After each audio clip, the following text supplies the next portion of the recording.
temps de passer ici, comme je vous l'avais suggéré, quoi. Voilà, parce que c'est un jour comme celui-ci, vous avez certainement des choses à faire. Mais vous avez choisi de passer ici pour qu'on partage la parole. En fait, en dépit de la parole qu'on devrait partager, j'aimerais vous faire part de mes intentions à venir, quoi. Et comme je ne pouvais pas vous appeler pour vous dire que je vais me baptiser, venez ma chère, parce que je me dis il faut une certaine petite préparation. Et on prépare l'esprit, on prépare avec des paroles, avec la parole.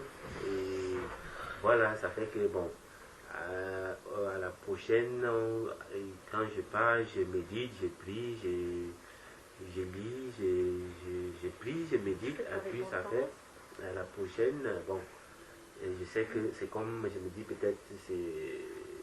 Bref, comme je vous ai dit, je me suis dit qu'il faut une certaine préparation, que vous me donniez une certaine petite conduite à tenir, et puis voilà.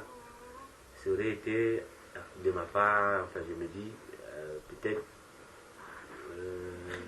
sur bus, de vous dire, voilà, je vais faire ceci.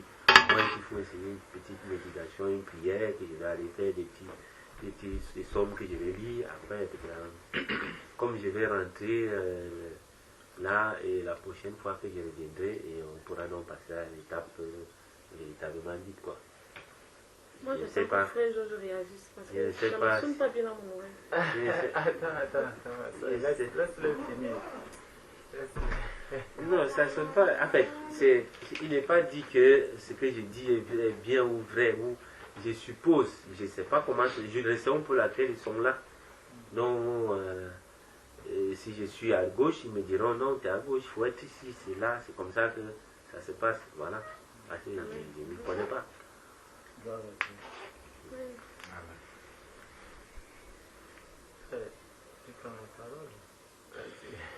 Ok. Est-ce que tu as la Bible? J'en ai, mais je ne l'ai pas là. Toi, tu n'as pas de Bible non plus. Comment tu n'as pas la Bible? Il va acheter tonton. Tu as encore seulement ta Bible. Il va acheter, ouais, c'est parce qu'il n'est pas le temps d'aller chercher même. Tu peux commander sur Internet ou pas? Si tu commandes sur Internet, cherche la Bible Osterwald, la traduction Osterwald. C'est une bonne traduction. Sinon, bon, si tu trouves 8 secondes, prends 8 secondes 1910.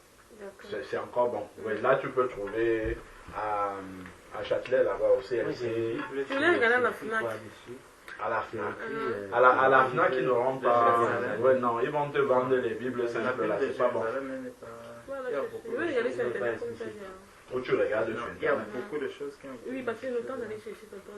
Achète sur Internet. Si tu regardes sur Internet, prends la Bible Osterwald. Ou si tu prends 8 secondes 1910. Mais je te conseille de prendre la Bible Osterwald quand même. Bon. Ouvrons la parole dans Actes. On va commencer. C'est le début de l'Église. Comment est-ce que ça a commencé? Et on verra quelle est la condition pour passer dans les eaux du baptême.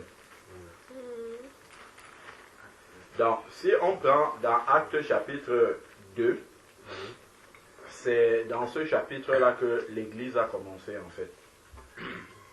Et à partir du verset 1, les disciples sont réunis dans la chambre haute et il va avoir l'effusion du Saint-Esprit. Le Saint-Esprit va descendre sur eux et ils vont sortir, ils vont commencer à parler dans des langues différentes. Et ce jour-là, il y a des personnes qui étaient réunies à Jérusalem et qui vont être surpris d'entendre ces personnes-là parler dans leur propre langue. Ils entendaient.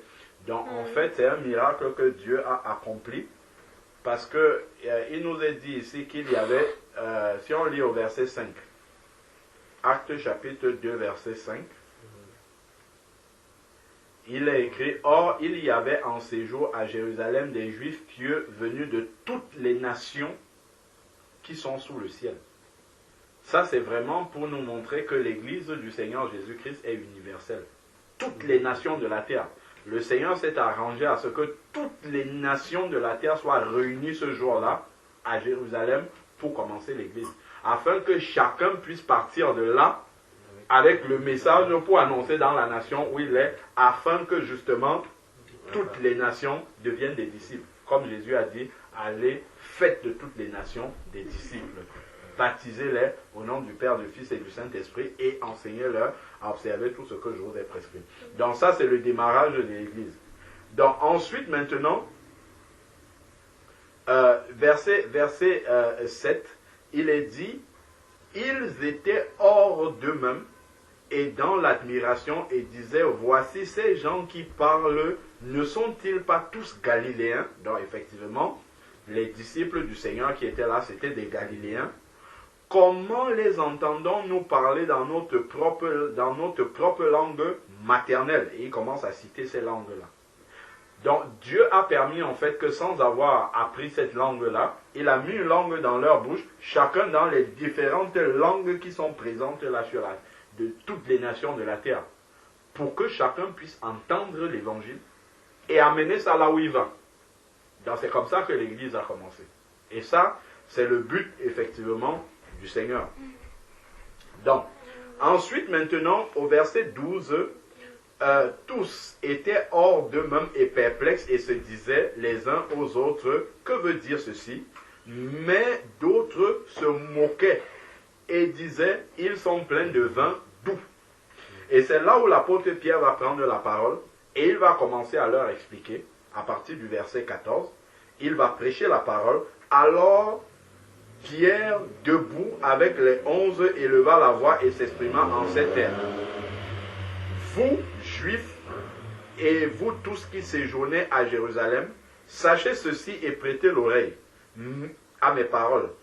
Ces gens ne sont pas ivres comme vous le supposez, car c'est la 3e heure du jour, mais c'est ce qui avait été dit par le prophète Joël. Dans les derniers jours, dit Dieu, je répandrai mon esprit sur toute chair, vos fils et vos filles prophétiseront, vos jeunes gens auront des songes, des visions, vos vieillards auront des songes, vos jeunes gens des visions.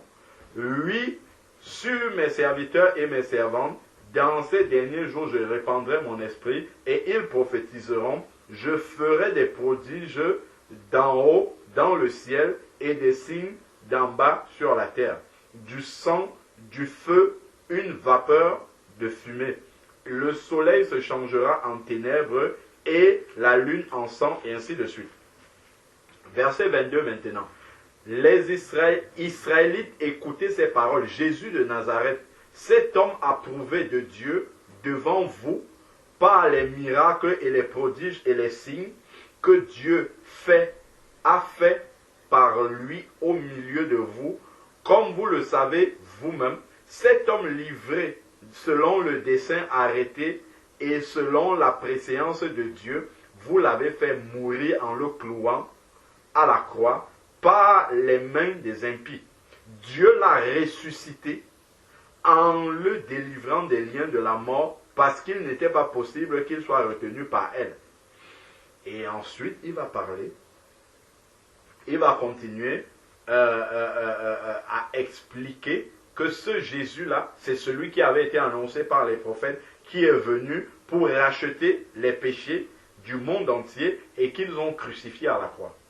Donc ça, c'est le message que Pierre va tenir jusqu'au verset 36, où il dit que toute la maison d'Israël sache donc avec certitude que Dieu a fait Seigneur et Christ, ce Jésus que vous avez crucifié. Voilà le message. Dès qu'on a entendu ce message-ci, regarde ce qui se passe au verset 37. C'est la suite chronologique immédiate. Après avoir entendu cela, ils eurent, les gens qui étaient là, de toutes les nations là, ils eurent le cœur vivement touché. Parce qu'ils ont réalisé qu'ils sont pécheurs. Ils ont crucifié celui que Dieu avait envoyé pour les sauver. ils l'ont crucifié. Donc ils reconnaissent leur état de pécheur et ils se demandent comment donc faire pour sortir de cet état-là. Y a-t-il une possibilité? C'est la question qu'ils vont poser donc. Après avoir entendu cela, ils eurent le cœur vivement touché. Et il dit à Pierre et aux autres apôtres, frères, que ferons-nous donc? Donc, qu'est-ce que nous pouvons faire là maintenant que nous réalisons que nous sommes dans l'erreur, nous sommes dans le péché, nous ne sommes pas avec Dieu. Nous avons péché contre Dieu. Que faire? Voici la réponse de Pierre qui résume immédiatement qu'est-ce qu'on doit faire pour devenir enfant de Dieu. Après avoir donc entendu cet évangile-là, qui a révélé leur état de péché, Pierre leur dit, 1. Repentez-vous. Et que chacun de vous soit baptisé au nom de Jésus-Christ pour le pardon de vos péchés, et vous recevrez le don du Saint-Esprit. Car la promesse est pour vous, pour vos enfants, et pour tous ceux qui sont au loin, en aussi grand nombre que le Seigneur, notre Dieu, les appellera. Et par beaucoup d'autres paroles, il rendait témoignage et les exhortait en disant, sauvez-vous de cette génération perverse. En gros, c'est repentez-vous, changez de vie.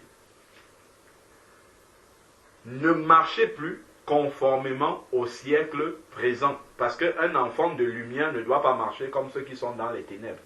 Celui qui a reçu Christ dans sa vie ne doit pas continuer à vivre comme celui qui ne connaît pas Jésus-Christ. Donc, voilà les exhortations qu'il leur donne.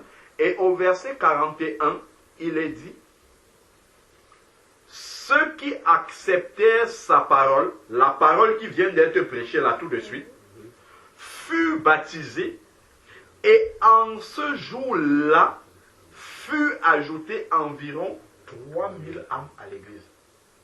Est-ce que entre la prédication de Pierre, son exhortation et le baptême, il y a eu des jours qui se sont passés?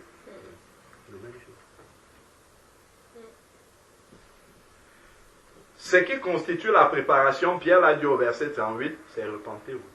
1. J'entends la parole, telle qu'elle est prêchée, je suis un pécheur, je suis perdu. Une fois que je l'ai entendue, qu'est-ce que je dois faire pour changer? On me dit, repentez-vous. Repentance, c'est Proverbes à côté des psaumes. À côté des psaumes, il y a le livre des Proverbes, Proverbes 28, verset 13. Nous explique qu'est-ce que ça veut dire la repentance. Proverbes chapitre 28, verset 13. Proverbes 28, verset 13. C'est juste après les psaumes. Le livre de Proverbes. 28, 13. Proverbe 28, verset 13. Tu as trouvé? Tu as trouvé les psaumes, non? Oui, c'est bon. Voilà, 28, verset 13. Il dit, celui qui cache ses transgressions ne prospère pas, mais celui qui les confesse et qui les délaisse obtient miséricorde. C'est ça la définition de la repentance. 1. Confesser à Dieu ses péchés. Seigneur, à tel moment, j'ai fait telle chose à telle personne, je te demande pardon. Seigneur, à tel moment, je me suis conduit de telle manière, sans te consulter, sans me préoccuper de ce que dit ta parole, je te demande pardon. Depuis l'instant où je suis devenu conscient du bien et du mal, je demande pardon à Dieu pour tous ses péchés. Et le fait de demander pardon à Dieu pour ses péchés, je prends également l'engagement de ne plus marcher de cette manière. C'est-à-dire que dans mon cœur, je prends la décision de me séparer de ces mauvaises choses-là qui ne glorifient pas le Seigneur. Et la Bible nous enseigne en fait que celui qui pratique le péché est un enfant du diable. Parce que le diable pêche depuis le commencement. Donc, le péché en fait nous a mis en connexion avec le diable. Et maintenant, quand on va devenir enfant de Dieu, la Bible dit dans Colossiens 1, verset 13, que Dieu nous a délivrés de la puissance des ténèbres quand on se convertit. Donc, il faut qu'il nous sépare de la puissance des ténèbres. Et ce qui nous lie à la puissance des ténèbres, c'est le péché. Donc quand tu vas te repentir en fait d'un péché et que tu prends l'engagement de ne plus le faire, Dieu va couper les liens spirituels qui te lient au diable et qui fait qu'il te maintient en fait dans la captivité par rapport à ce péché-là. C'est pour ça que la repentance est importante. Parce que quand tu te repens d'un péché, si ce péché-là avait entraîné un lien spirituel par lequel le diable te tenait, le fait d'avoir confessé ce péché-là, Dieu te délie en fait, il te délivre de ce péché-là. En sorte que le diable ne peut plus te maintenir captif par ce péché. Et en même temps, le fait d'avoir dit Seigneur, je le délaisse, Dieu te donne la capacité par son Esprit Saint de ne plus tomber dans ce péché-là. Peut-être au début, ça va être difficile parce que tu n'as pas encore, toutes les oreilles spirituelles bien ouvertes pour suivre la direction du Saint-Esprit. Mais le fait que dans le cœur, tu aies pris déjà la décision de te séparer de ce péché-là, c'est comme ça que Dieu, par son Esprit, va t'accorder la force d'y arriver. Et donc, te déconnecte du pouvoir du malin dans ta vie. Donc, la première étape pour devenir un enfant de Dieu, c'est la repentance. C'est se repentir de ses péchés. Le Seigneur Jésus-Christ lui-même, quand on lit dans Matthieu 4, regardons dans Matthieu 4, Jésus qui est parfait, n'avait pas besoin de se repentir, il n'avait pas besoin de passer dans les eaux du baptême, mais comme il est notre modèle, c'est à partir du verset, Matthieu 4, verset 13, il nous montre l'exemple en fait. Il montre l'exemple et le chemin que doit suivre chaque disciple du Seigneur Jésus-Christ.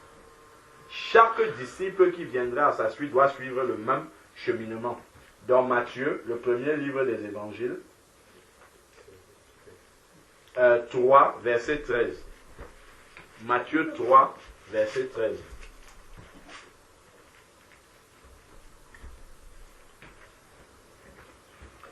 Il est dit, alors Jésus vint de la Galilée au Jourdain vers Jean. C'est important à ce stade-ci de voir qu'est-ce qui se passe. Jésus qui est le modèle, qui montre comment est-ce que les choses doivent se passer pour être un véritable disciple. Il est dit ici, alors Jésus vint de la Galilée au Jourdain vers Jean. Ce n'est pas Marie ou Joseph qui ont amené Jésus. Jésus vint de lui-même. C'est comme ça que le baptême doit se passer. Les parents ne doivent pas prendre les enfants pour dire on les amène ici, là, baptise, confirmation, ainsi. Ça, ce n'est pas dans la Bible, ça.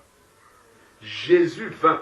Donc, Jésus était conscient déjà de ce qu'il était en train de faire. Donc, le disciple qui veut s'engager dans les eaux du baptême doit être conscient de ce qu'il est en train de faire. On ne peut pas baptiser un enfant, ça n'a pas de signification biblique. Voilà Jésus qui est le modèle. Il est venu de lui-même, de sa propre responsabilité. Donc, tous ceux qui veulent devenir disciples du Seigneur doivent suivre exactement le modèle de Jésus. Venir en tant que responsable. Bon, maintenant, de leur propre vie. Il n'est pas venu devant n'importe qui, il est venu devant Jean. Qu'est-ce que Jean prêchait? Retournons quelques versets avant. Chapitre 3, Matthieu 3, verset 1. Au verset 1, il est dit, « En ce temps-là, parut Jean-Baptiste, il prêchait où? Dans le désert de Judée. Et qu'est-ce qu'il disait? Il disait, « Repentez-vous, car le royaume de Dieu est proche. » C'est le seul message que Jean prêchait. Il ne prêchait pas un autre message. Repentez-vous, car le royaume de Dieu s'est approché. Verset 8, il dit, verset 7 déjà, comme il voyait venir au baptême beaucoup de pharisiens, de sadducéens, il leur dit, race de vipères, qui vous a appris à fuir la colère à venir? Produisez donc le fruit digne de quoi? La repentance, et ne vous imaginez pas pouvoir dire, nous avons Abraham pour père, car je vous déclare que de ces pierres, Dieu peut susciter les enfants d'Abraham. C'est-à-dire qu'en fait, on ne doit pas se contenter de dire, mon père est pasteur, ma mère est chrétienne, ma soeur prie. Non, je dois avoir un engagement personnel. C'est une démarche personnelle. Quand Jésus est venu, il n'est pas venu avec tous ses frères ou avec sa mère. Non, il est venu seul au Jourdain. Il est venu seul à la rencontre de Jean-Baptiste. Donc c'est déjà cet engagement personnel. Et ensuite, Jean prêchait la repentance et il est celui qui a baptisé Jésus. Jésus n'avait pas besoin de se repentir, mais le fait d'avoir été baptisé par Jean qui prêchait la repentance, c'est pour montrer le chemin du disciple. 1. Passer par la repentance. 2. Être plongé dans les eaux du baptême. On retourne au verset 13. Pour être baptisé, verset 14. Matthieu 3, verset 14. Mais Jean s'y opposait en disant, c'est moi qui ai besoin d'être baptisé par toi. Et c'est toi qui viens à moi. Jésus lui répondit, laisse faire, car il est convenable que nous accomplissons tout ce qui est juste. C'est-à-dire, c'est ce chemin-là de la justice que Jésus est en train de montrer pour ceux qui vont venir après lui. Parce que si lui baptisait Jean, personne ne devait avoir baptisé Jésus.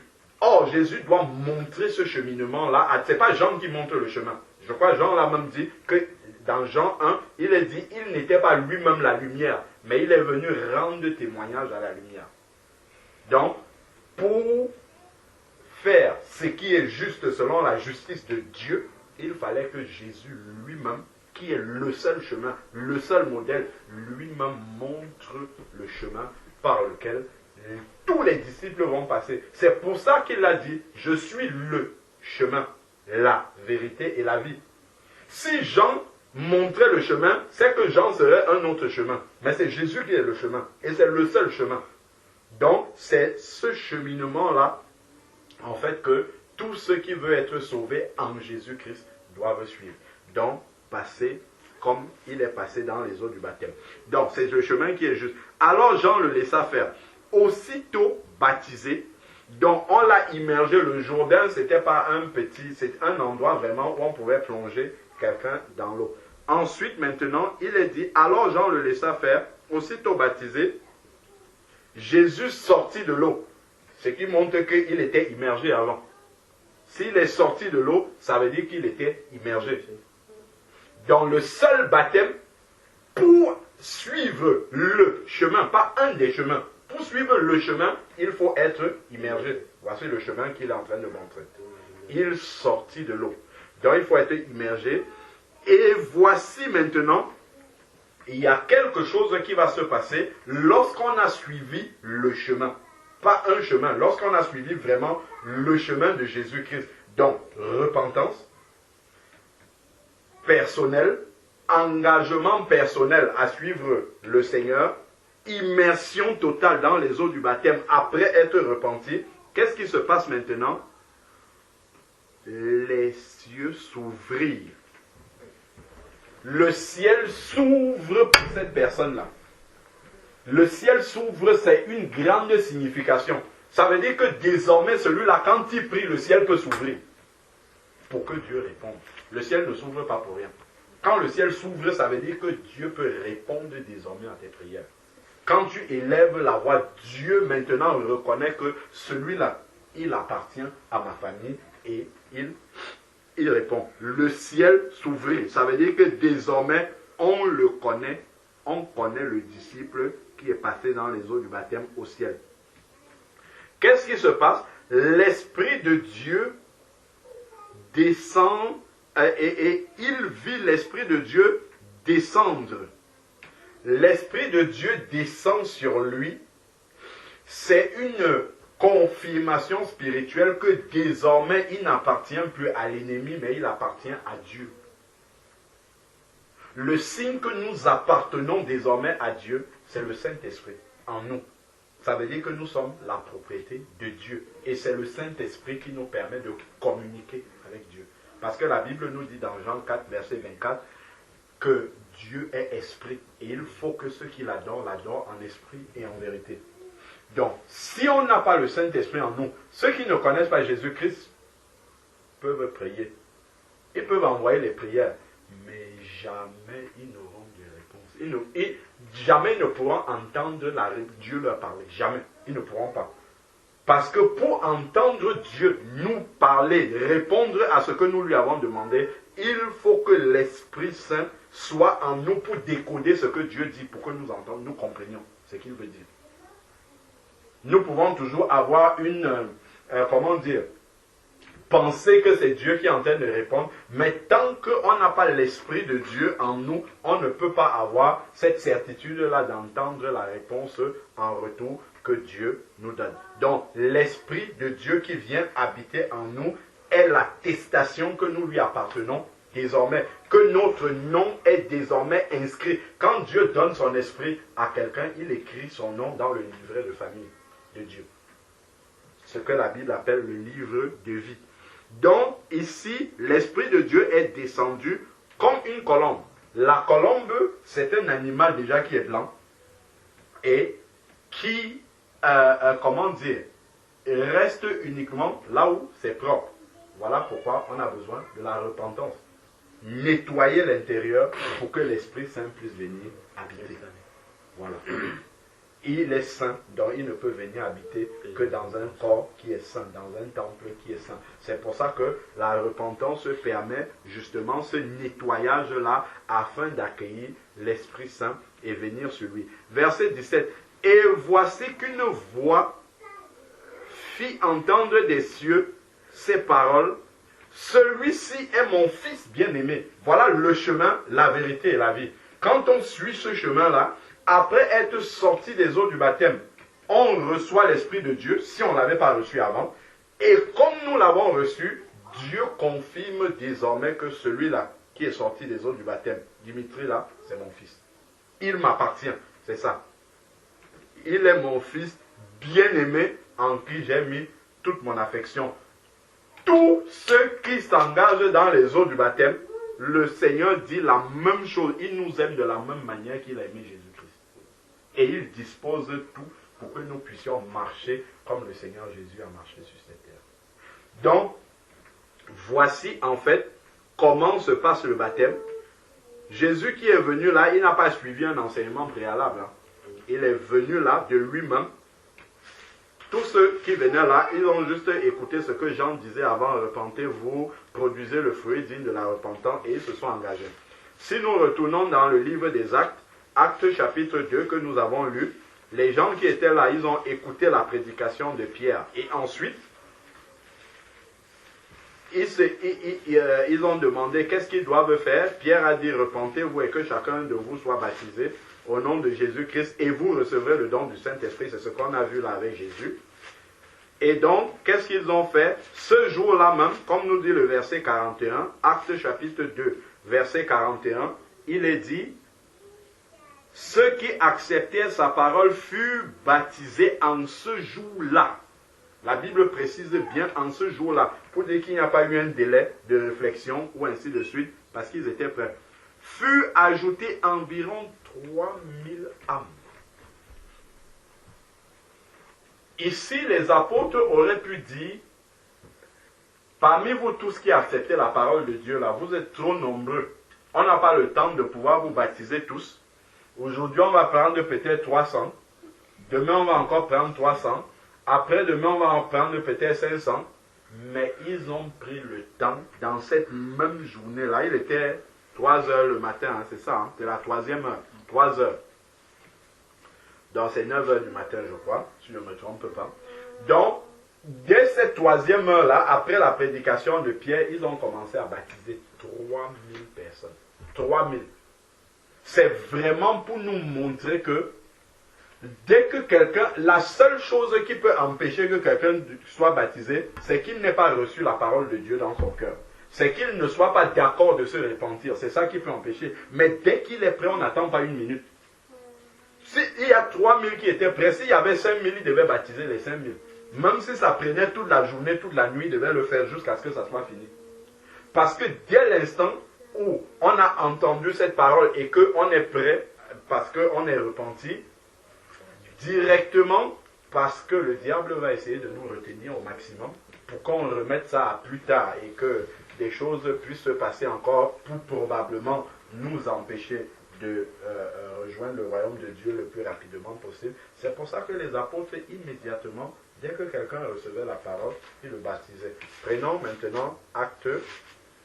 On va voir que ça, c'est cohérent avec tout ce qui se passe dans la parole de Dieu. Acte chapitre 8.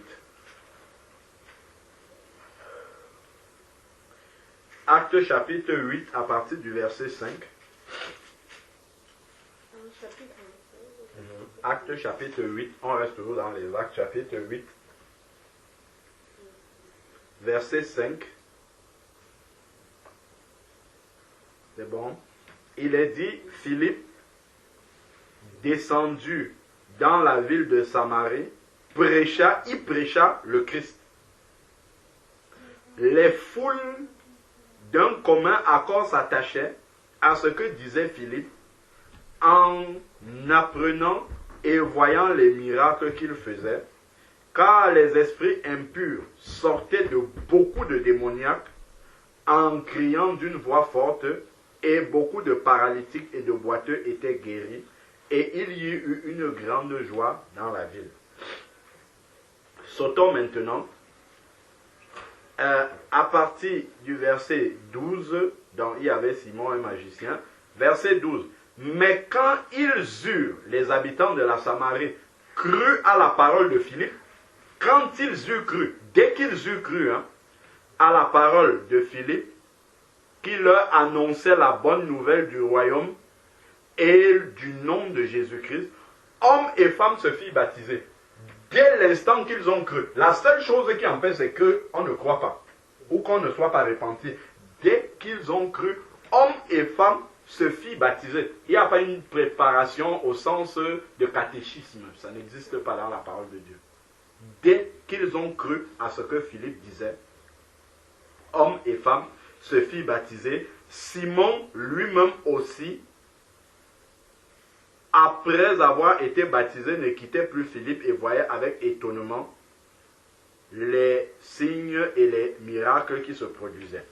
Si nous prenons maintenant le verset 26, voilà encore un autre cas de baptême de quelqu'un qui n'avait pas du tout alors prévu de se baptiser. Un ange du Seigneur adressa la parole à Philippe, lève-toi. Acte 8, verset 26. Un ange du Seigneur adressa la parole à Philippe, lève-toi et va du côté du midi, sur le chemin qui descend de Jérusalem à Gaza, c'est celui qui est désert. Il se leva et partit, et voici un Éthiopien, un eunuque, haut fonctionnaire de Candace, reine d'Éthiopie, et surintendant de tous ses trésors, était venu à Jérusalem pour adorer. Il s'en retournait, assis sur son char, en lisant le prophète Ésaïe. L'Esprit dit à Philippe, avance et rejoins ce char. Philippe accourut et entendit l'eunuque éthiopien qui lisait le prophète Ésaïe. Il lui dit, comprends-tu ce que tu lis? Il répondit, comment le pourrais-je si quelqu'un ne me guide? Et il invita Philippe à s'asseoir avec lui. Le passage des Écritures qu'il lisait était celui-ci.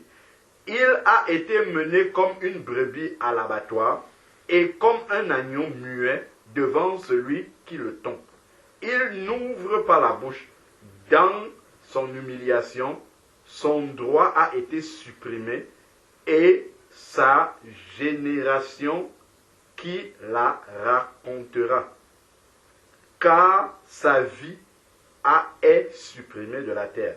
L'eunuque prit la parole et dit à Philippe, je te prie, de qui le prophète dit-il cela? De lui-même ou de quelqu'un d'autre? Alors Philippe ouvrit la bouche et commença par ce texte en lui annonçant la bonne nouvelle de Jésus. Philippe lui explique un texte qui se trouve dans Ésaïe. Comme ils continuaient leur chemin, ils arrivaient à quoi? Un point d'eau. Et l'eunuque dit, voici l'eau. Qu'est-ce qui empêche que je sois baptisé? Ça veut dire que Philippe a dû lui prêcher et lui parler du baptême aussi. En sorte que lui-même maintenant, quand il voit l'eau, il dit, mais qu'est-ce qui empêche qu'on me baptise ici? Donc Philippe va lui donner aussi la même condition que Pierre a donnée tout à l'heure là-bas, dans Acte 2, verset 38, pardon. Donc, voici l'eau, qu'est-ce qui empêche que je sois baptisé? Philippe dit, si tu crois de tout ton cœur, cela est possible. C'est la seule chose. Croire de tout son cœur, ça veut dire, je me repens et je décide de changer de vie et de suivre Jésus-Christ, terminé.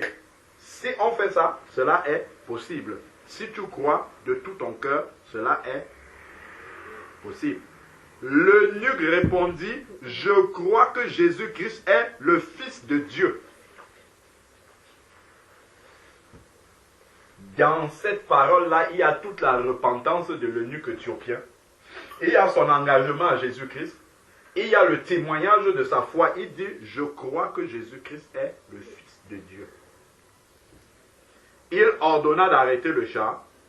Tous les deux descendirent dans l'eau, Philippe ainsi que l'eunuque, et il le baptisa. Il n'y a pas de préparation ici, là, en termes de catéchisme, voilà.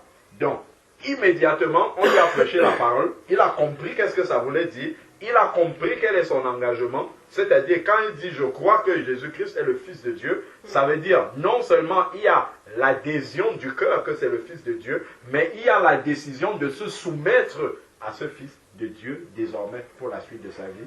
Et immédiatement, il a été baptisé. Donc après maintenant, qu'est-ce qui se passe? Verset 39, quand il fut remonté comment?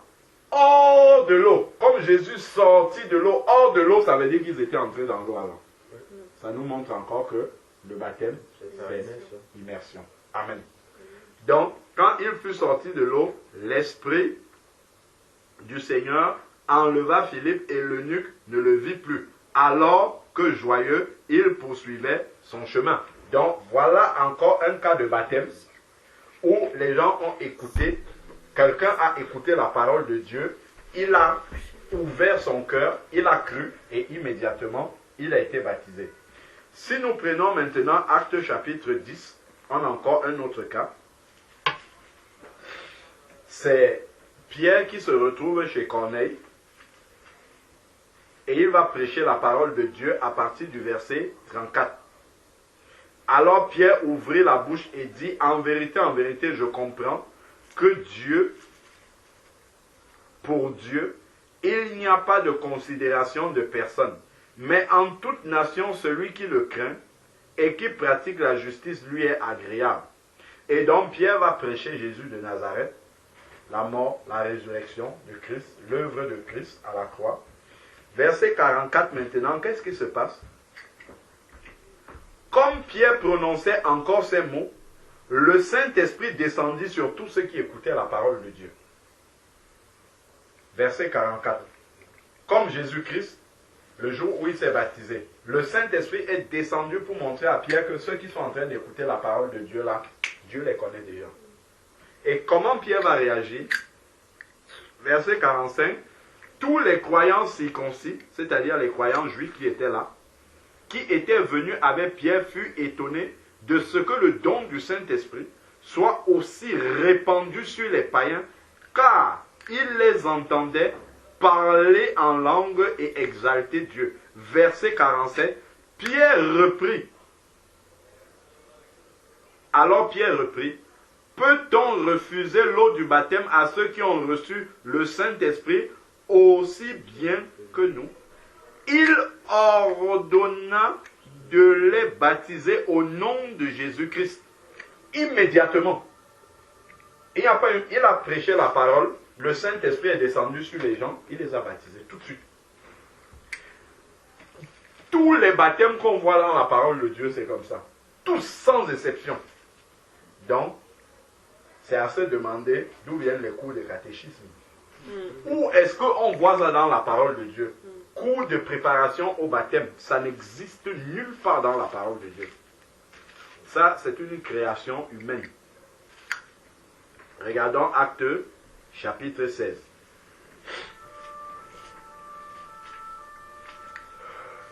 Acte chapitre 16,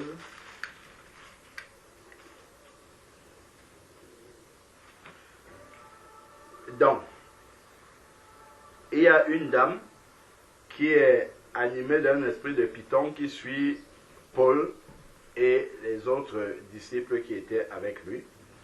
Et les maîtres de cette servante-là ont fait enfermer Paul et Silas en prison. Et ils vont commencer à louer le Seigneur. Les portes de la prison vont être ébranlées, il va y avoir un tremblement de terre. Et le geôlier qui était là, le garde prisonnier, va vouloir se suicider pensant que tous les prisonniers étaient évadés. Donc c'est ça un peu le contexte pour nous économiser la lecture. Prenons maintenant à partir du verset 27. Acte 16, verset 27. Le geôlier se réveilla et lorsqu'il vit les portes de la prison ouvertes, il tira son épée, il allait se tuer, pensant que les prisonniers s'étaient enfuis. Mais Paul cria d'une voix forte, « Ne te fais aucun mal, nous sommes tous ici. » Alors le geôlier demanda de la lumière et entra précipitamment et tomba tout tremblant devant Paul et Silas.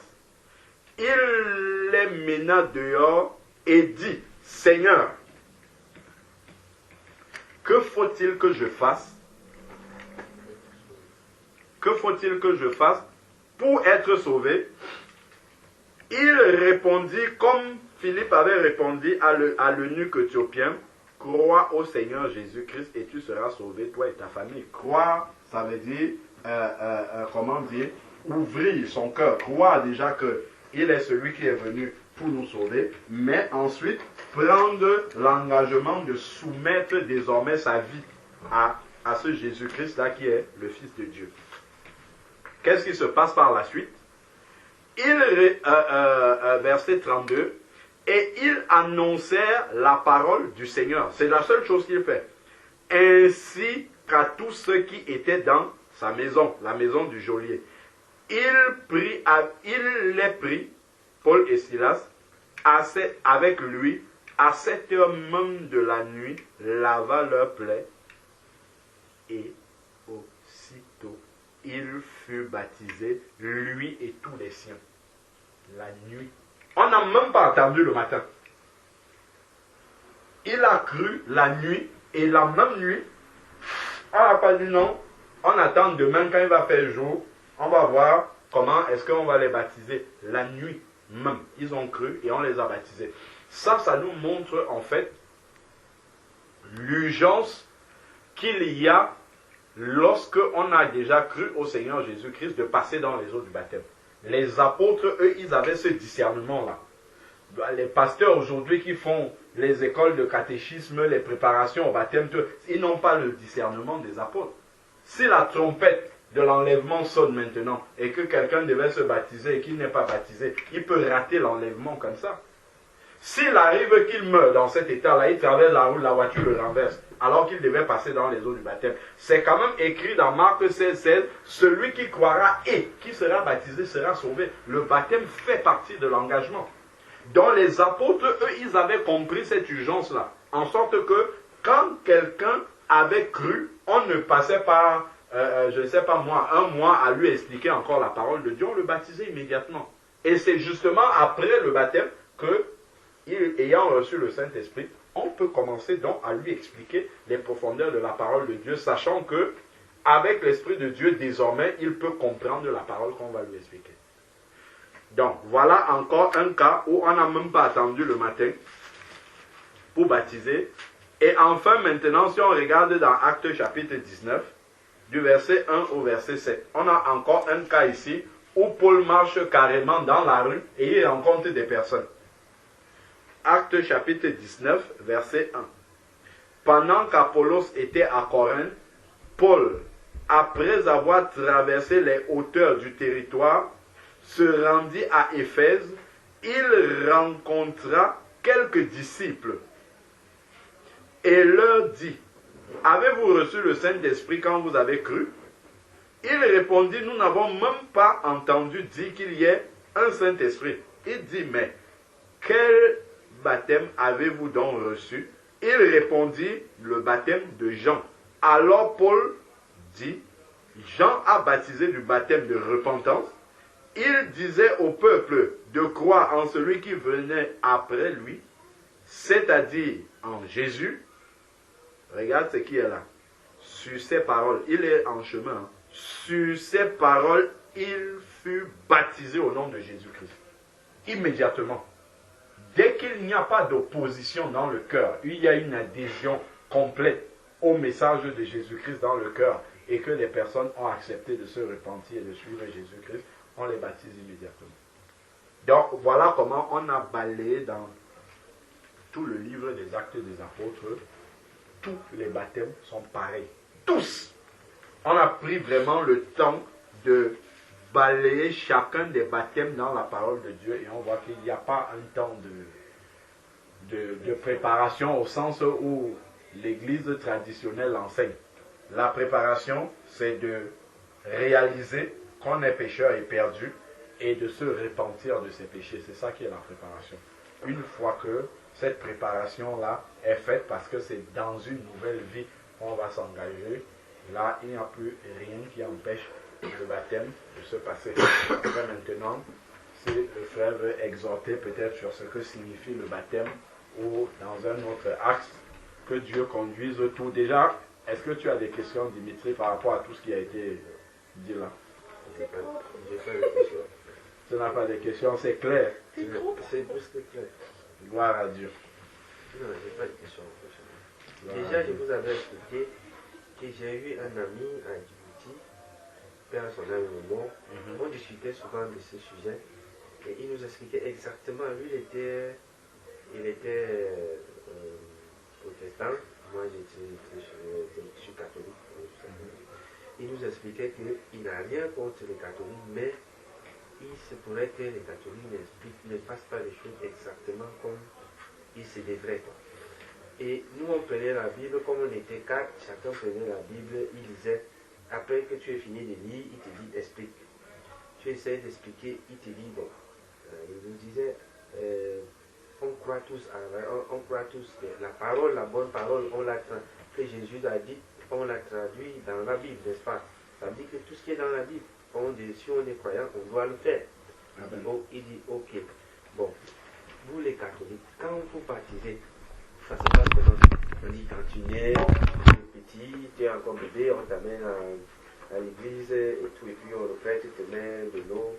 Il dit ok, je ne refuse pas. Mais vous ne pensez pas que à la Bible on dit que pour se baptiser, il faut être conscient de ce qu'on fait, du choix qu'on prend et savoir exactement ce qu'on fait. C'est pas un truc qu'on t'impose. Et l'autre sujet, c'était que la façon dont on vous baptise chez les catholiques, on met le goutte d'eau. Et c'est Jésus qui est notre Seigneur, Sauveur. Est-ce qu'il s'est baptisé comme ça? Si c'était le cas, on l'aurait fait. Mais il ne s'est pas baptisé comme ça. Son baptême a été par immersion comme tout le monde. Ça veut dire que c'est ce baptême-là qui est, à mon avis, un vrai baptême. Ouais. C'est pour vous dire que je n'ai pas... C'est juste que, comment dirais-je, le crâne dur, quoi. Si je peux m'exprimer ainsi, parce que c'est des choses que je sais. C'est des choses que je sais. Bon, entre guillemets, parce que... C'est des choses que je sais, entre guillemets, mais ça fait que je suis vraiment réjoui d'être venu ici et ça m'amène maintenant à sortir petit à petit d'un endroit, quoi, où j'étais, quoi. Gloire à Dieu. Ça me fait vraiment... Et je voulais poser une question, c'est juste une parenthèse. Ouais, vas-y. Quand vous vous baptisez au nom de qui? Toi, tu as été baptisé au nom de qui? Non, je veux me rassurer que vous avez bien entendu. Au nom de Jésus-Christ. Non, j'étais là. C'est quoi, c'est l'eau là qui t'avait touché les oreilles?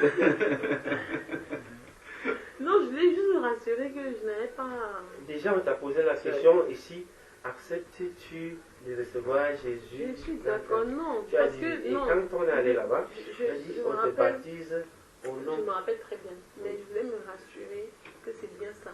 Et j'ai eu une causerie avec quelqu'un à ce sujet. J'ai ma tante qui est à Libreville qui est très pieuse. Après maintenant, c'est à force d'avancer. Pendant que j'avance, je me rends compte qu'il y a beaucoup de choses qui ne sont pas comme je pensais. elle est pris, le prophète s'appelle Marion Branham. Marion Branham. Branham, elle est branhamiste. Oui. Donc, elle m'a demandé, quand je lui ai dit que j'ai eu mon baptême, elle m'a demandé au nom de qui est-ce qu'on t'a baptisé. Je lui ai dit Jésus-Christ, mais elle m'a dit demande encore bien. Parce que tu sais, au début, quand tu ne connais pas encore, il y a des choses qu'on te dit. Là, dans la tu ne sais pas bien le sens. Demande bien avant. Ça, j'ai tenu à vous poser la question. Gloire à Dieu. Oh, je ne sais pas si je vais répondre aux deux questions ou... Non, c'est même là. Bon, si on prenons d'abord Jean chapitre 1, le verset 1. Ouais. Et comment c'est que pour savoir comment Matthieu, Marc, Luc, Jean. C'est vrai que c'est ça comme si c'était le catéchisme. Luc, Jean. De pouvoir tourner la Bible. Bon, au début, tu peux regarder dans les tables de matière. Mais après, au fur et à mesure que tu vas méditer, Ouais. ça deviendra Jean automatique. chapitre 1, verset 1. Qui nous dit: au commencement était la parole était avec Dieu, la parole était Dieu. Au commencement, la parole était avec Dieu. La parole était avec Dieu et la parole était Dieu. Bon. Donc, cette parole, lorsque tu l'entends telle que elle est arrivée dans Acte 2, tel qu'on le frère l'a lu dans Acte 2, la parole que Pierre a prononcée, tu vois, cette parole, c'est qui? On dit, c'est Dieu qui vient dans ton cœur. Je ne sais pas si tu vois. La parole était avec Dieu, la parole était Dieu. Donc, cette parole vient dans ton cœur pour faire un travail. Tu vois un peu? Cette parole vient faire un travail dans ton cœur, non pas dans ta tête. Parce que regarde bien la partie qui est ciblée. C'est le cœur. C'est le cœur qui est touché. Beaucoup de personnes vont parler de Jésus, vont entendre la parole de Dieu, mais si cette parole s'arrête au niveau de la tête, elle ne va pas faire le travail qui a été opéré au début de l'église où les gens ont demandé que faire maintenant, parce qu'elle n'a pas touché la cible principale. C'est comme quand tu vises un animal. Tu sais que si je touche, par exemple, chez nous, quand on fait des pièges, si tu attrapes le porc-épic par le pied, le porc-épic va faire quoi? Il va manger son pied. Il finit de ronger son pied et il s'en va. souvent on attrape les autres avec les pieds. Voilà. Donc, tu vois, il ronge le pied et il s'en va. C'est pour ça que la parole de Dieu, tant qu'elle reste au niveau de ton intelligence personnelle, elle ne va pas agir comme cela se doit. Et c'est pour ça que celui qui parle de Jésus-Christ, mais qui n'a que cette parole dans la tête, il va bien te parler de Jésus. Mais son cœur, en fait, n'a pas encore été touché. Parce que dès que le cœur est touché, c'est immédiatement, tu commences à demander, mais comment est-ce que je dois faire maintenant pour remettre les choses en ordre? C'est pour ça que les hommes qui étaient au début, lorsque Pierre a fini de prêcher, ont immédiatement demandé, que faire donc, frère, pour être sauvé maintenant? Parce que nous avons vu notre état. Cette parole nous a transpercés. Et maintenant, qu'est-ce qu'on doit faire? Allons maintenant dans Romains 10. Romains 10, verset 17. Romains, c'est après Actes. Romains chapitre 10, verset 17.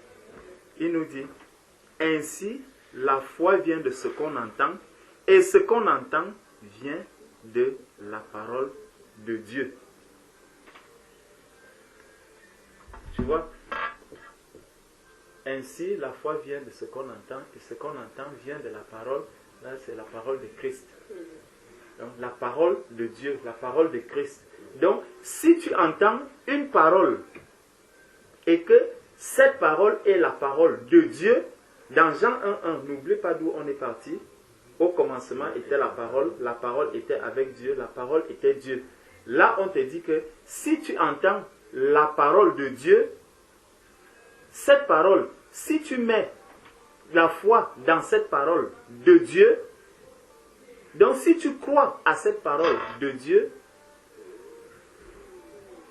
je ne sais pas si on est sur la même longueur d'onde. Voilà. Donc, si tu mets ta foi dans cette parole de Dieu, non pas à la parole d'un homme,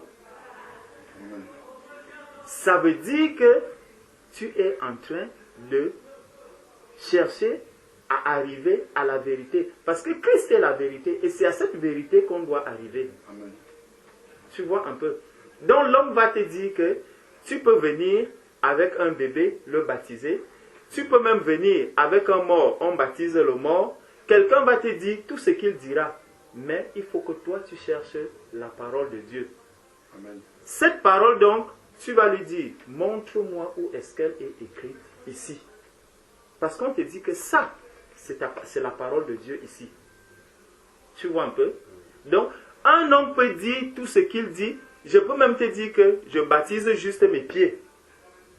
Tu comprends un peu? Ce n'est pas grave. Je peux te dire tout ce que je veux dire, que je vais baptiser même mes mains, et que je vais même baptiser au nom de Branham ou au nom de tel ou au nom de tel. Mais demande à la personne, est-ce que tu es d'abord d'accord que nous partons sur le principe que cette parole, c'est la parole de Dieu? Parce que je veux être sauvé par Dieu. Prends Acte 4, on va revenir. Acte 4, verset 12. Là, ça rejoint un peu la réponse, ça prend la réponse à la question que la sœur posait tout à l'heure. Voilà, Acte 4, verset 12, qui dit « Il n'y a de salut en aucun autre. » Tu vois un peu?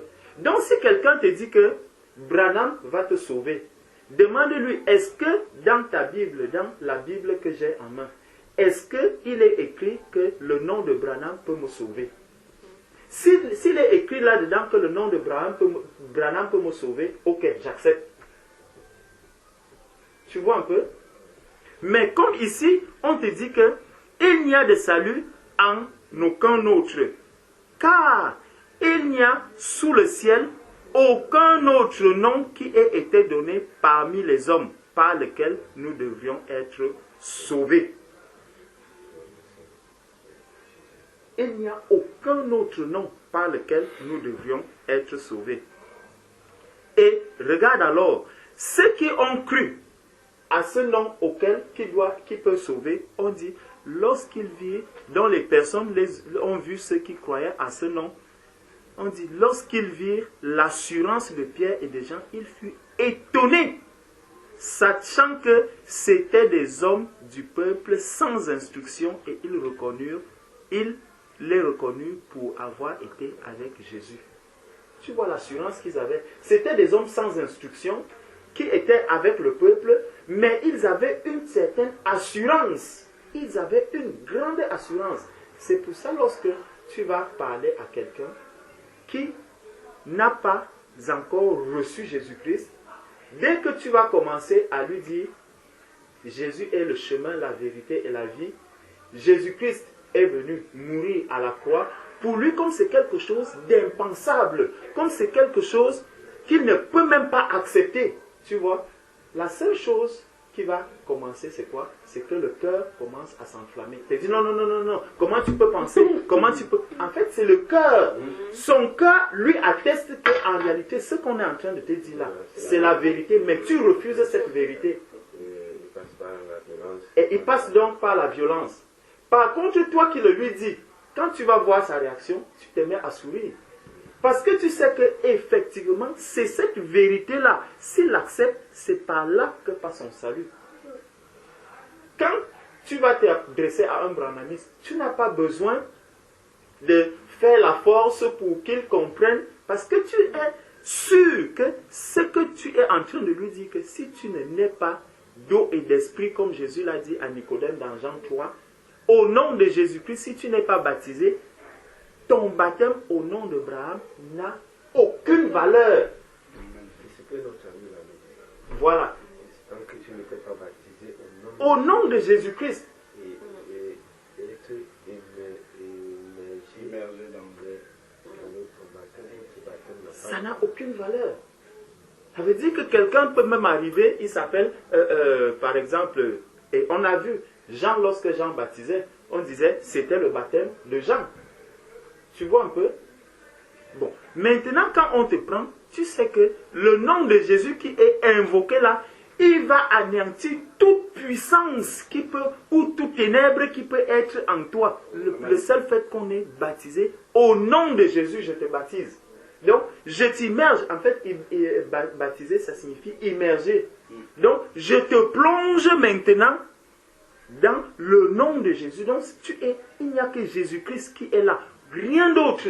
Et c'est pour ça que lorsque quelqu'un est, par exemple, possédé par des mauvais esprits, dès qu'on va le plonger dans l'eau, on dit au nom de Jésus, immédiatement, ça commence. Tu ne vas pas résister. Tu ne peux pas. Et c'est à partir de là qu'on dit que quelqu'un qui est né de nouveau, baptisé au nom de Jésus, ne peut plus être habité possédé par les démons. Amen. Tu vois un peu? Donc, là, ça nous montre déjà que le chemin, comme le frère disait, le chemin du disciple, le modèle que Christ est venu nous montrer, c'est vraiment la voie qui conduit à la vie éternelle. Il n'y a aucun autre nom qui peut nous sauver, si ce n'est le nom de Jésus-Christ. Et ce n'est que par cette parole. Quand tu prends donc cette parole, tu arrives maintenant allons dans 2 Timothée, chapitre 3.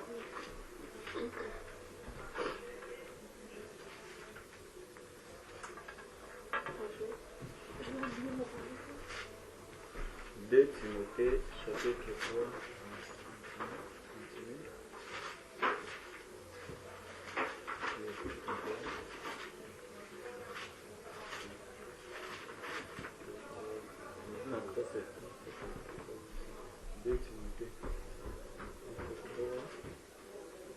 Verset 16, qui dit: toute écriture est inspirée de Dieu et utile pour enseigner.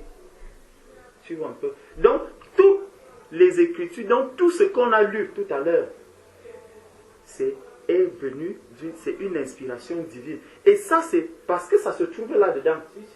Tu vois un peu. Donc, si le frère Donné commençait à réciter des choses, réciter, sans que toi-même, avec ta Bible, c'est pour ça qu'il est important que toi-même... Ce que je disais tantôt, c'est que lui, il nous expliquait les choses qui se trouvaient plutôt dans la Bible. Amen. Et nous, moi, par exemple, chez les catholiques, par exemple, le baptême, c'est par l'eau, les gouttes d'eau qu'on fait. Et lui, il nous disait que ce n'est pas bon. Et il nous disait le baptême, normalement, ça doit se passer par immersion. Donc, c'est lui plutôt qui nous disait des choses qui correspondaient avec la Bible. Amen. Gloire à Dieu. Oui. Amen. Mais tu sais, quand tu grandis dans une famille catholique où on te dit ceci, et un jour tu te retrouves face à quelqu'un qui te dit le contraire, c'est difficile de dire oui. Même si tu sens que c'est vrai, mais c'est difficile de dire oui. Tu vois? Nous, on passe du temps à discuter, à la fin, on ne s'entendait pas. À la fin, on ne s'entendait pas. Père, son âme, sinon je l'aurais appelé pour lui dire vraiment, tu avais tout vrai et moi j'avais tout faux. Non, tu vois que ce qui se passe, c'est que l'homme cherche toujours à mettre son intelligence à vouloir exprimer la manière dont lui, il voit les choses du Seigneur. Non seulement à exprimer, mais à imposer, quoi. Voilà. C'est pour ça que l'homme va réfléchir en se disant, mais quand moi je regarde, si on dit qu'on va baptiser par immersion, puisqu'on ne peut pas baptiser un bébé par immersion, alors il faut trouver une alternative. C'est quoi? Prenons les gouttelettes. Puisqu'on ne va pas baptiser, par exemple, telle personne, pourquoi? Peut-être parce que tout, il faut aller à l'origine des choses. Quand tu rentres à l'origine des choses, tu vas comprendre d'où est venu le baptême par gouttelette. Tu vas comprendre comment est-ce que les enfants ont, pourquoi est-ce que les enfants ont commencé. Le problème, c'est que le baptême par gouttelette, il n'est mentionné nulle part dans la Bible. Voilà. Donc, les hommes, de plus pour savoir qu'il n'est pas un baptême. Il n'est pas conforme. Il n'est pas conforme. Voilà. Tout à fait. Moi, comme je vous ai dit la dernière fois, les actes que vous voyez là, comment on appelle ça? Les évangiles là, je les ai lus, je les ai toutes lus, du début jusqu'à la fin. J'ai commencé Jean, Pierre, Matthieu, tout lu, je l'ai lu nulle part. Même dans les Genèse et tout, j'ai lu, je l'ai lu nulle part où on baptise par goutte. Ah oui, écoute. Gloire à Dieu. Je l'ai lu, et aussi dans la Bible, j'ai lu un passage, comme il disait tout à l'heure, où normalement, et c'est la même chose qu'il nous disait, que normalement le baptême se fait quand on est déjà grand. Amen. Quand on est conscient, Quand on est mature. quand on est mature, tu sais ce que tu fais, tu es libre de choisir où tu veux ou pas. Mais si tu choisis, ça veut dire que ton cœur t'y a conduit. Tu vois? Et c'est ce qu'il nous expliquait. Dans 1 Pierre, il est dit que c'est un engagement de bonne conscience. Amen. Donc, j'ai conscience de ce que je suis en train de faire, de ce que je vais faire. Or, cet enfant-ci, elle a... Après, il va vous dire, mais vous étiez sûr que, Voilà. c'est ce que j'aurais souhaité. Non, mais si, mais le plus c'est que les enfants qu'on baptise aussi, après, elle n'a pas la grâce de rencontrer quelqu'un comme moi je vous ai rencontré par exemple, elle va continuer et puis elle va faire les confirmations, les baptêmes. Oui, elle va croire que... Jusqu'à la fin. Voilà. Moi je connais beaucoup comme ça, là, jusqu'aujourd'hui, il y a les. Et ça bloque complètement l'enfant. Ça fait que l'enfant croit qu'il est baptisé normalement. C'est le problème que nous on a eu. Je prends mon cas, que je vous explique. Pendant qu'on discutait, je sentais bien que je ne pouvais pas aller au bout de la discussion parce que je n'avais pas d'éléments. Lui, il disait, il parlait avec peu à l'appui. Il dit, et si tu connaissais bien la Bible, Zivibert Bernard Christian, un footballeur, un gardien de but, il a joué à l'équipe nationale du Cameroun. Il a joué dans le canon de Yaoundé pendant des années. Après, il s'est repenti. Il nous disait, il parle d'un truc, il ouvre la Bible, il te montre. Il te dit, bon, toi, tu dis que le baptême c'est par gouttelette. Montre-moi où c'est mentionné dans la Bible. Tu es bloqué. Voilà, tu es bloqué, tu ne peux pas. Parce que ça n'existe pas. Moi j'aimerais bien atteindre ce niveau. C'est là. Quel niveau? Le niveau où je dis un truc, je l'affirme, je montre, je prends. Au fur et à mesure que tu vas méditer la parole de Dieu, ça viendra. Hein. Hier, je parlais à ma petite soeur, comme aujourd'hui c'est le 25 mai, elle me dit, demain en famille, on va faire comme une messe, comme je vous parlais dans le groupe. Je lui ai dit, mais ça sert à quoi? L'argent que vous allez dépenser là, ça ne peut pas t'aider en te parlant les enfants. Elle me dit, non ma chérie, même dans la Bible, même dans la Bible, il y a les belles actions, les grâces, même pas les choses que les témoins, les gens, voilà. Je lui ai dit que non, ce n'est pas ça. Mais je n'avais pas, elle me dit, donne-moi un verset, je n'avais pas un verset là, tout de suite à lui donner. Je lui ai juste dit, je vais t'appeler après. Hier soir. Il y a aussi tu aurais pensé à une parole où, je ne sais pas quel disciple, Jésus avait demandé de laisser, qui avait perdu son père, et le diable voulait utiliser l'astuce là pour qu'il ne suive pas Jésus et qu'il rentre comme quoi dit que bon, je vais m'occuper de Jésus lui a dit, laisse les morts enterrer les morts.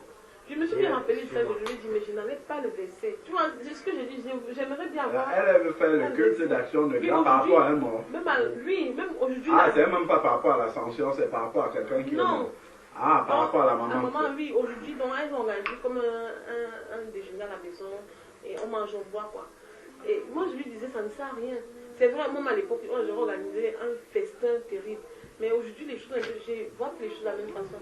Elle me demande donc quel verset. Je lui ai dit, la Bible dit, laissez les morts enterrer les morts. Mais je ne vais pas lui dire que la Bible à tel endroit dit que, tu vois, j'étais un peu bête. J'avais envie de lui prouver quelque chose, mais donc, j'aimerais bien. Ecclésiaste, c'est écrit, Ecclésiaste 9. verset 7, c'est écrit que les morts sont morts et ne rendent plus jamais part à ce qui se fait sous le soleil. Amen. Amen. Plus jamais on ne doit organiser quelque chose à la mémoire de on ne rend plus part à ce qui se fait sous le soleil. Ceux qui sont morts sont désormais séparés des vivants et on doit respecter la chose comme ça. Moi aussi, mes frères ont fait ça. Hein. Moi, je leur ai dit, c'était le 12 février, vous faites ça. Sachez que moi, je ne fais pas partie de ça et maman même savait que c'était comme ça. Et elle-même, si elle était là, ne pouvait pas faire ça. Donc, oui, mais si tu as la force d'avoir un parent qui est convaincu que tu te trompes et que ce qu'il dit est vrai, qu'est-ce qu'on fait? Tu le laisses faire. Hein. Par contre, il ne faut pas les empêcher. Hein. Il faut que tu leur dis la vérité. C'est tout. Mon père m'a dit que vos choses, les enfants que vous faites enterrement funéraire, là, je ne suis pas, je meurs, vous m'enterrez, vous programmez mes funérailles. Il dit que, papa, moi je ne fais pas je ne suis plus dans ces choses-là. Ça servira à quoi? Est-ce que tu ne penses pas que cet argent peut aider tes enfants à autre chose?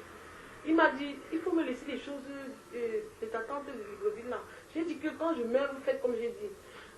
Vraiment, moi ça m'a un peu désolée, tu vois. Je me suis dit, quel genre de... Qu'est-ce que moi je veux leur dire demain? Si par la grâce de Dieu, j'ai réussi à l'enterrer, au lieu que ce soit le contraire. Qu'est-ce que je vais... Prie qu'ils se convertissent avant. Avant, et comme ça, et qu'ils reçoivent la vérité, comme ça il va changer d'avis. Il le dira lui-même à la famille. Ça, ce sont les traditions des hommes. Beaucoup de traditions que même les pasteurs entretiennent puisqu'ils viennent prêcher dans ces trucs-là.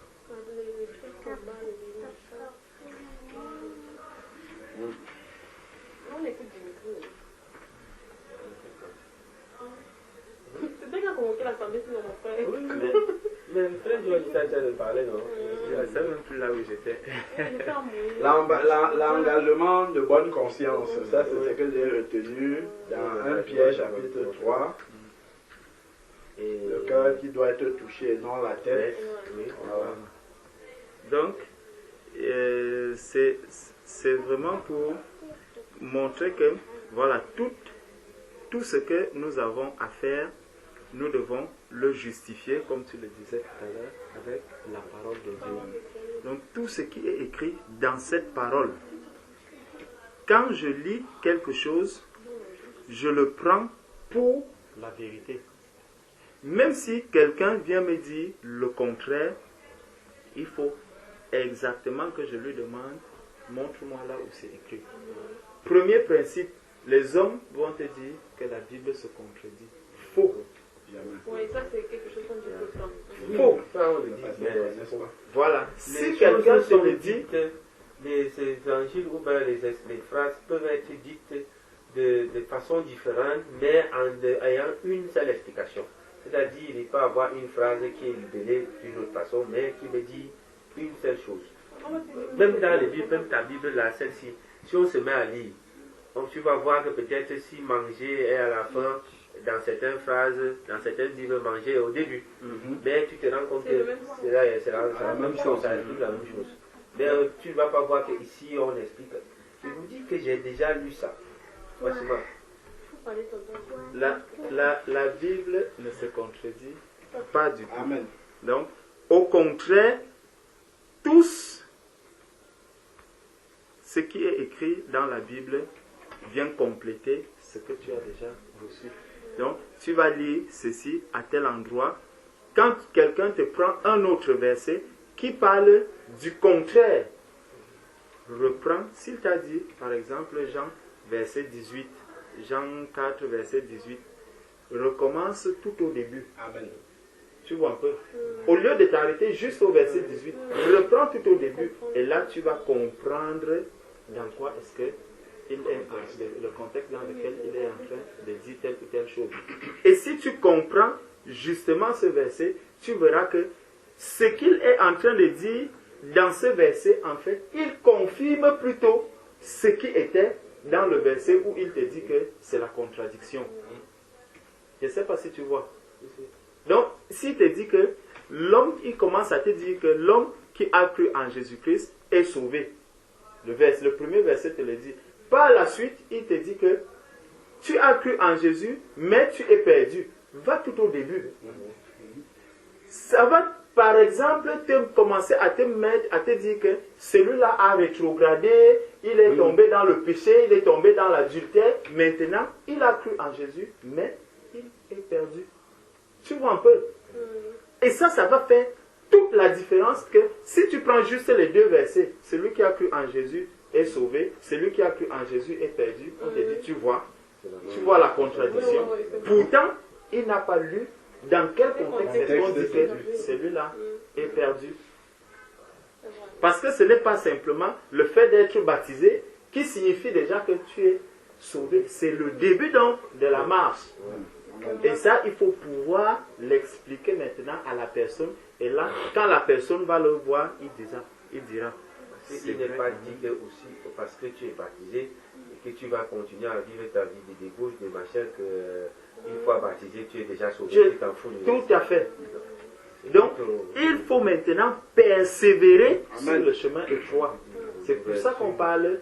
Et la Bible va même dire que le juste va se sauver avec peine. Parce que quand tu vois les marches, ce qui est encore en nous, la colère que nous piquons de temps en temps, les œuvres que nous allons encore faire, parce que même pour faire quelque chose, dès que tu es né de nouveau, il faut d'abord demander au Seigneur, est-ce que ce que je vais faire ici est bien? Est-ce que ce n'est pas bien? Si je fais quelque chose, même si pour moi ou pour ma famille, si je le fais pour plaire à la famille, et que Dieu, lui, il ne l'accepte pas, c'est un péché. Tout à fait. Tu vois un peu? Et ça fait qu'effectivement, parce que nous avons toutes ces personnes-là autour de nous, nous avons tous ces frères, nous avons toutes ces familles-là, voilà pourquoi la peine, nous aurons beaucoup de peine à avancer. Il y a des choses que tu auras bien envie de faire, parce que tu connais la vérité, parce que tu connais la parole, mais à un moment, tu vois des blocages, tu vois des difficultés pour que tu accomplisses cela tel que le Seigneur te le demande.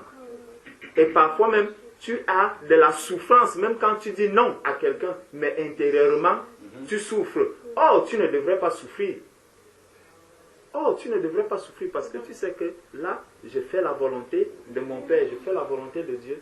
Mais seule cette souffrance t'atteste que vraiment, ton salut, tu le recevras avec beaucoup de peine. Tu vois un peu? Comme le monsieur l'a disait le matin à la télé, que quand tu commences à observer que tu deviens de plus en plus différent des autres, c'est que tu es sur le bon chemin. Si tu fais tout comme les autres, sache que tu ne pas plus. C'est que tu es comme les autres. C'est que tu as pris le chemin large, comme il dit. Dès que tu sens que tu vois les choses différemment, tu n'acceptes plus certaines choses, c'est que tu es dans la droite. Et effectivement, il y a un petit enfant il y a une soeur qui nous faisait le témoignage de ce qu'ils ont vécu. Hier, ils étaient avec le frère en évangélisation. Et toutes les personnes à qui ils tendaient les traitaient où ils voulaient parler de la parole, les personnes rejetaient, les personnes refusaient. Et un petit enfant, je ne sais pas, soit 8 ans, qui leur demande, est-ce qu'il y a même des gens qui acceptent Jésus?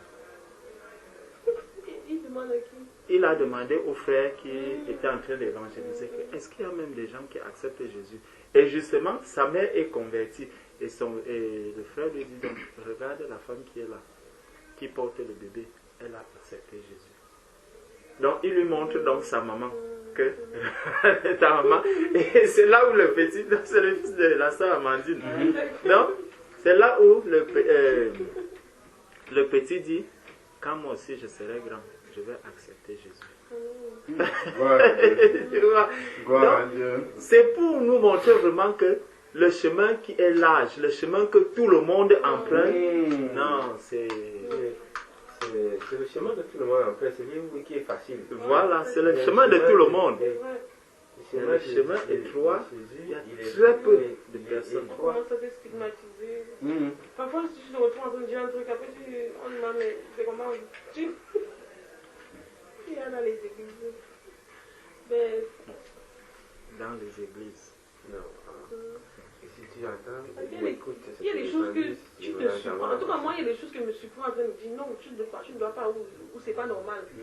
Je me surprends à le dire. Mais. Pourtant, en temps normal, Pourtant, on normal, sait que si j'ai. tu aurais Non, mais dit, tu voilà, n'aurais pas dit ça. j'aurais même argumenté, tu vois. Et puis, je ne suis pas en train de dire non. Et la personne au bout du fil ou la personne en face est surprise. Mais c'est comment? C'est ça.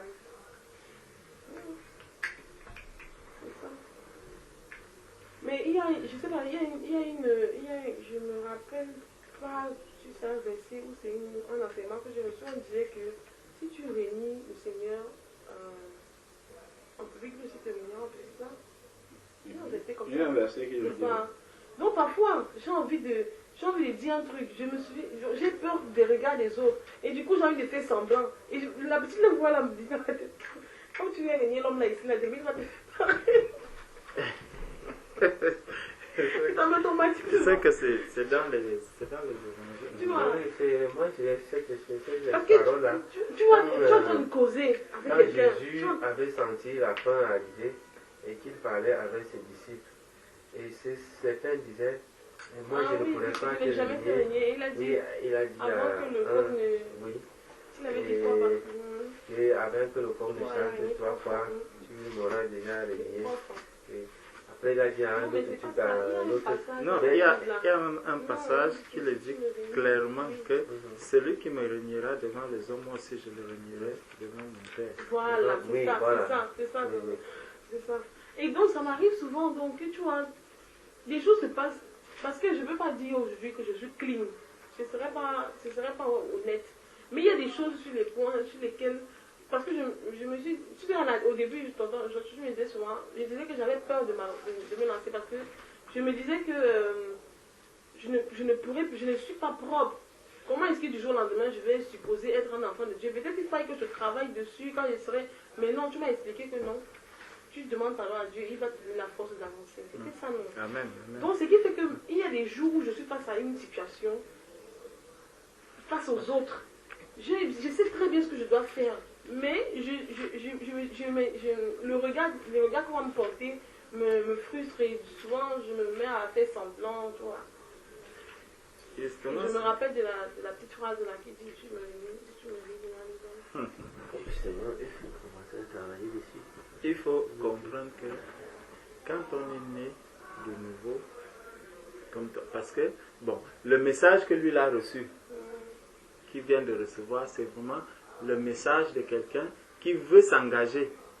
Mais toi maintenant, ton message à toi, par rapport à ce que tu es en train de dire, il faut comprendre que le Seigneur nous dit dans Deutéronome 30,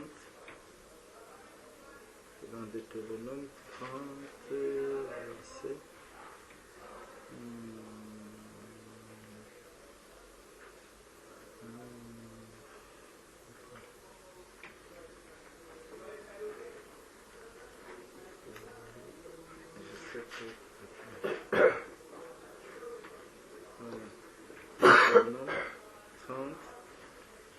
Bon, on va prendre à partir du verset 1.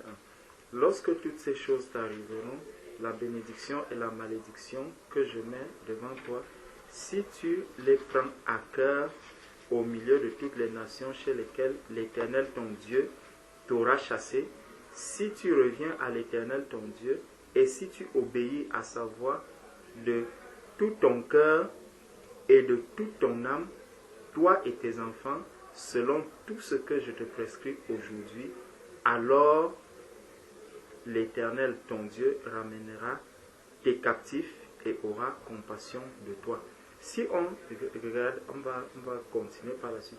Il y a déjà quelque chose ici. C'est que souvent, on regarde, je partageais ça, je méditais dessus hier, on regarde souvent l'amour de Dieu. Et on se demande, mais comment est-ce que Dieu m'aime? Et comment est-ce que moi je dois aimer Dieu? Regarde un peu, quand Jésus parle de l'amour, déjà quand un homme dit à sa femme ah, je vais prouver à mon épouse aujourd'hui que je l'aime. Qu'est-ce qu'il va faire? Il ira acheter un bouquet de fleurs. Il vient le lui donner. Bon. Le bouquet de fleurs, au bout de 3 jours, 4 jours, il fane. Il faut changer de l'eau. Tu apportes de l'eau, tu déposes. Après, tu finiras même par le jeter. Mais Jésus, quand lui, il nous demande de l'aimer, ce n'est pas avec un bouquet de fleurs, c'est avec son commandement. Il va dire, celui qui m'aime, immédiatement, il te met le commandement, il dit, c'est celui qui garde mes commandements. Regarde un peu, à ton épouse, normalement, la parole de Dieu dit que la femme doit être soumise à son mari. Donc, un homme qui dit à son épouse, qui demande l'amour à son épouse, il dit, si je veux savoir que tu m'aimes, tu dois être soumise. En fait, c'est ça, c'est de cette manière que l'homme saura que cette femme-ci m'aime. Même la parole de Dieu demande à l'homme d'aimer sa femme. Mais, logiquement, le commandement qui est donné à la femme, c'est que, femme, soyez soumise à vos maris. Donc, si je prends ce commandement, je le mets devant mon épouse et je vais donc dire, je saurai que ma femme, qu'elle m'aime, si elle m'est soumise. Est-ce que donc, quand on regarde juste ça, est-ce que la femme peut être soumise et étant dans la joie, Voilà la soumission avec les murmures, avec plein de murmures. Donc, soumise dans la joie. Donc, Jésus, lui, dès qu'il parle d'amour, il met le commandement. Il dit que c'est au travers de l'acceptation de mes commandements que je saurai que tu m'aimes. Je ne veux pas savoir si tu es dans la joie ou ceci, non. Je veux que tu gardes mes commandements. Donc, non seulement tu les reçois et tu les appliques. Maintenant, si tu ne connais pas déjà la parole de Dieu, comme tu disais tout à l'heure que je veux aussi souvent pouvoir dire ce verset. Si tu n'arrives pas à lire la parole, tu ne pourras pas déjà garder le commandement de Dieu. Donc, tu ne peux pas dire que tu aimes Jésus. Tu vois un peu. Donc, toutes ces personnes, quand tu regardes, donc, va à l'église catholique, par exemple, à l'assemblée des catholiques, tu vas voir, demande à celui-là de te citer juste un verset ou 2 versets de la Bible. Si tu cites déjà que au commencement était la parole pas au commencement. Car Dieu a tant aimé le monde. Je sais que c'est Jean 3,16. Au moins ça, tout le monde doit le connaître. Tu lui demandes un deuxième. Là, ça va devenir. Tu vois, ça devient difficile. Matthieu 7,7 encore. Parce que là, même les païens le voilà. connaissent. Matthieu 7,7. Donc, si déjà je ne connais pas le commandement de Dieu, comment donc je peux dire que j'aime Jésus? Dans beaucoup d'assemblées, vous allez voir des personnes qui viennent, ils vont te dire, je vais au culte le dimanche. Il n'a même pas la Bible entre ses mains. Donc le pasteur va lire la Bible, il va dire, expliquer comme il veut, et tu rentres encore chez toi. Tu n'as donc pas le commandement. Ne dis donc pas que j'aime Jésus. Parce que Jésus dit, celui qui m'aime, c'est celui qui garde mes commandements. L'amour de Dieu n'est donc pas l'amour des hommes. Et parfois, quand on regarde même cet amour de Dieu, on se demande, mais comment se fait-il que je vois des personnes, elles disent qu'elles s'aiment, mais tu les vois peut-être se disputer. Et ça étonne beaucoup de personnes. Tu étais sur le forum ces jours et tu voyais comment est-ce que on était en train de partager. Quelqu'un qui a l'esprit faible, il va te dire, mais ces gens, ils ne s'aiment pas. Mais pourtant, c'est pour la vérité. Il faut que la vérité soit établie. Amen. Amen. Quelqu'un qui est encore un nouveau converti, c'est pour ça que, mon frère, le jour que tu vas accepter Christ, j'espère que ça sera aujourd'hui. Le jour que tu acceptes Christ, gloire à Dieu. Tu vois, quand tu vas voir, par exemple, mon frère et moi, on est en train de chercher la vérité sur un sujet. Tu vas me voir, je lui dis, non frère, ce que tu dis là, regarde bien ce qui est écrit. Après, il me dit, toi viens ici, toi viens ici. Quand tu vas voir, tu vas dire, mais ces deux personnes que je vois, Oui, là, bien sûr. voilà. J'ai vu ça dernièrement dans le Si groupe. quelqu'un Voilà. dit quelque chose qui n'est pas Qui n'est droit, pas droit. on doit Non, le... on avec doit- amour, mais on doit redresser ça. Redresser, ramener la Avec vérité. amour. Oui, ça doit... Ramener toujours à la vérité. Si on laisse que ce n'est pas l'amour, il faut que... Tu vois, Voilà. Parce que, imagine un instant que celui-ci vient te dire, le cas de 2 versets qu'on prenait tout à l'heure, celui qui croit en Jésus est sauvé. L'autre va dire, mais j'ai vu que celui qui ne croit pas en Jésus n'est pas sauvé. Tu vois? Et quand tu vois ça, tu dis, mais qu'est-ce que le frère est en train de dire? Tu lui dis, regarde donc à partir du haut. Ouais. Et ça ne date pas d'aujourd'hui dans l'église. Donc il ne faudrait pas que tu te convertis, tout ce que tu vas dire, je suis en train de dire oui. Oui, Dimitri, ce que tu dis est vrai. Non, c'est que ce n'est pas l'amour de Dieu. Tu vois un peu. L'apôtre Paul et l'apôtre Pierre ont eu une vive discussion sur la circoncision. Tu vois, Paul avait sa compréhension, Pierre avait la sienne, et à un moment, il a persuadé Pierre que non, ce n'est pas comme tu comprends. Il faut savoir que ce n'est pas la circoncision qui fait de moi un enfant de Dieu. Et Paul l'a conduit à la parole pour qu'il accepte cela. Mais par contre, chez les hommes, si une telle discussion arrive, ils vont commencer à regarder alors. Ils sont dans le désordre. Ils n'arrivent même pas à s'entendre. Ils n'arrivent même pas. Alors qu'on recherche la vérité. On recherche la vérité. C'est pas... Et c'est là que se trouve l'amour de Dieu. Amen. Tu vas lire 2 Jean, verset 1. Il regarde 2 Jean, verset 1. J'ai retrouvé mon Matthieu 10. Matthieu 10, 33. Oui, J'ai c'est ça. retrouvé. Matthieu 10, 33. 2 Jean. 2 Jean, verset 1. L'ancien... Tu as trouvé? Non, c'est à la fin. Ça, c'est Jean. 2 ans, 1 verset 1, c'est ça? Oui. C'est ça. Non, il y a Jean et 2 Jean, verset 1. Tu vois, il dit, l'ancien acquérir l'élu et ses enfants que j'aime dans la vérité. C'est dans la vérité que tu dois aimer ton frère. Et la vérité, c'est quoi? C'est la parole de Dieu. Donc, tant qu'on est dans la parole de Dieu, tant que tu vas voir des débats, des ceci, quelqu'un t'apporte un verset, l'autre, il dit, non frère, regarde bien ceci. Non frère, regarde ce qui est écrit là. Regarde ce qui... C'est là où on ne va plus te dire que le pape a écrit ceci dans tel endroit. Non. Non. Ça, c'est l'église de Jésus-Christ. Dans l'église de Jésus-Christ, ce n'est que la parole de Christ que nous cherchons. Même si ça prend des jours. Même si ça prend des jours, même si c'est des mois. Voilà. On finit par s'accorder dans la vérité. Et là, tout le monde est dans la joie. Là, tu es éclairé. Tu sais que, vraiment, je comprenais la chose de cette manière. Mais voilà, vraiment que le Seigneur nous a éclairés.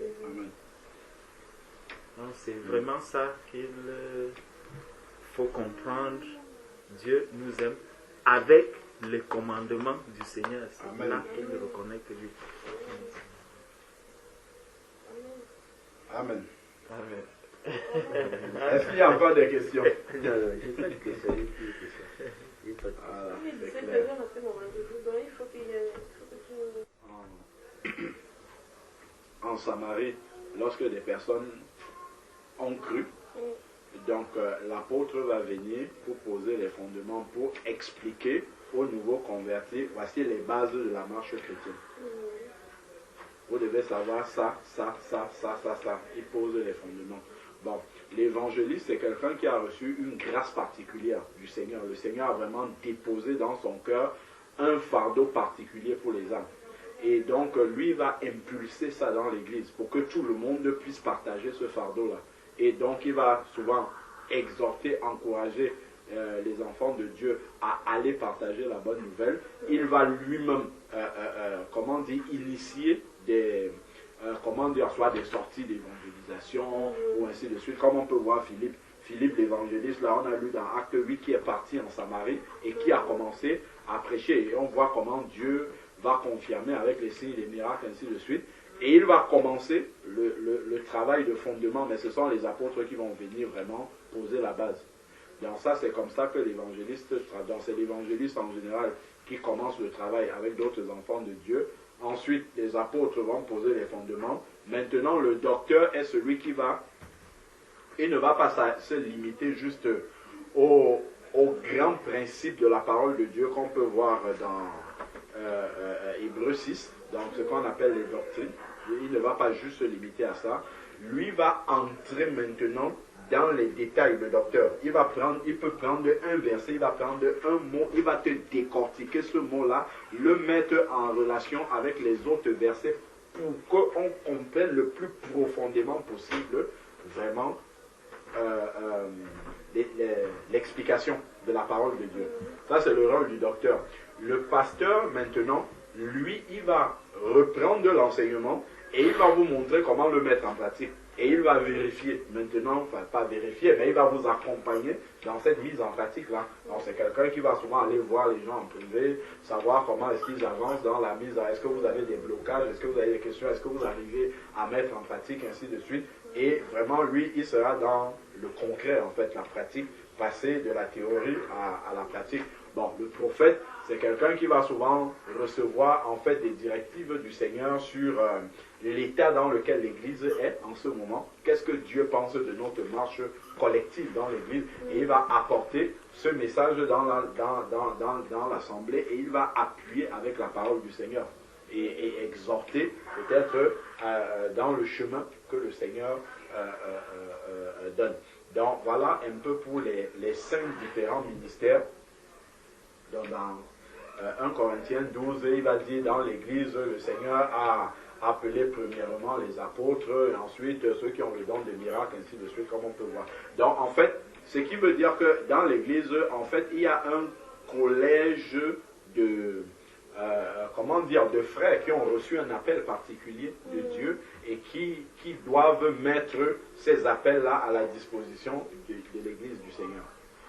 Bon, maintenant, dans chaque assemblée, quand ces frères-là arrivent, comme on peut voir en Samarie, comment l'Église commence, il y a l'évangéliste qui va poser, les apôtres vont venir, souvent ils vont prier pour les gens donc, qui ont reçu, pour qu'ils reçoivent les dons spirituels, ainsi de suite.